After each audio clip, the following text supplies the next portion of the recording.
করছো? হ্যাঁ, সাবান মাখ। কি করছো তুমি? বলো কি করছো?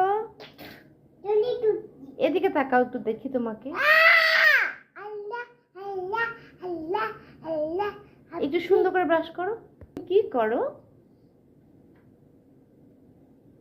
নাদিয়া, তুমি কি করছো? এদিকে তাকাও একটু দেখি তোমাকে। চশমা নিও না এখন, শোনো শোনো, সুন্দর করে ব্রাশ করো। ইয়াল্লাহ, কি করছো?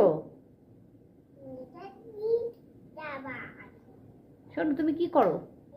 এদিকে তাকাও না একটু দেখি। গানটা গাও তো, ওই যে কি যেন গানটা গাইলা তখন, আমরা দুই ভাই বোন।